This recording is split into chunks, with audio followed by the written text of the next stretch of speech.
কিছুদিন ধরে নাভান মেহেরিস একদমই ডিম খেতে চাচ্ছে না। এত গরমে আসলে কোনো কিছুই খেতে ভালো লাগে না। তবে এই বিস্কিট পিঠাটা তাদের খুবই পছন্দ। ডিম দিয়ে এই বিস্কিট পিঠাটা বানালে তারা দেখা যায় একটু পর পরই এসে দু এক পিসেস করে নিয়ে খাওয়া শুরু করে দিয়েছে। আর এই বিস্কিট পিঠা কিন্তু বিকালে চায়ের সাথেও খুবই ভালো লাগে।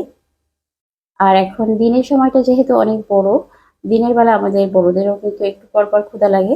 তো এটা বানিয়ে রাখলে এটা কয়েকদিন ধরে খাওয়া যাবে।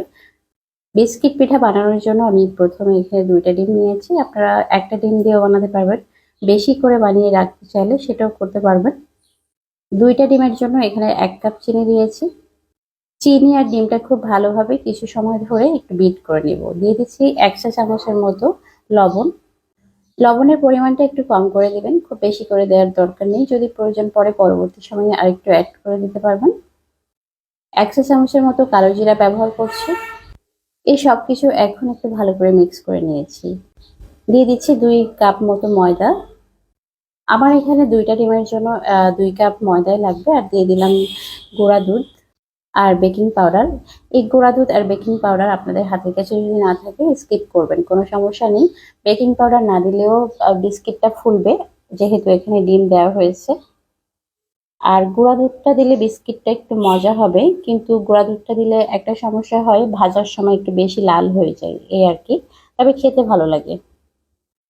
আর তো খুব ভালোভাবে এগুলো মেখে নিয়ে আমি ৩টা ডো বানিয়ে নিচ্ছি। আর এই ৩টা ডো দিয়ে ৩টা রুটি হবে। আর রুটিগুলো কিন্তু একটু পুরু হবে।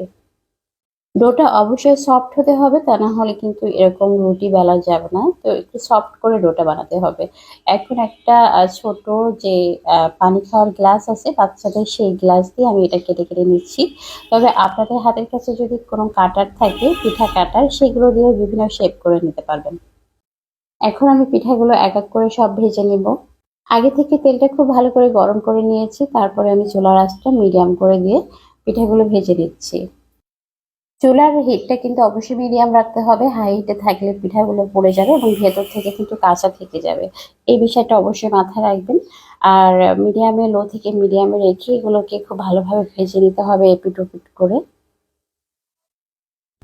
এই পিঠাটা কিন্তু বাচ্চারা খুবই পছন্দ করে। আমার বাচ্চারা তো খুবই পছন্দ করে। সেই সাথে আমি নিজেও খুব পছন্দ করি। ডিমের পিঠা বলতে আমি পছন্দ করি। তো এভাবে বানিয়ে রাখলে দেখা যায় ২-৩ দিন এমনিতেই খাওয়া যায়। আর অনেক সময় বাচ্চা টিচাররা আসে বিকালে, বিকাল টাইমে। তো বাসায় কিছু না থাকলে এইরকম বিস্কিট বানানো থাকলে কিন্তু তাদেরকেও একটু দেওয়া যায় চায়ের সাথে। তো আপনারা বাসায় কিন্তু অবশ্যই বিস্কিট পিঠাটা ট্রাই করবেন। আর কেমন লেগেছে সেটা অবশ্যই জানাবেন। ভিডিওটি শেয়ার করে দিবেন। সবাই ভালো থাকুন। আল্লাহ হাফিজ। আসসালামু আলাইকুম।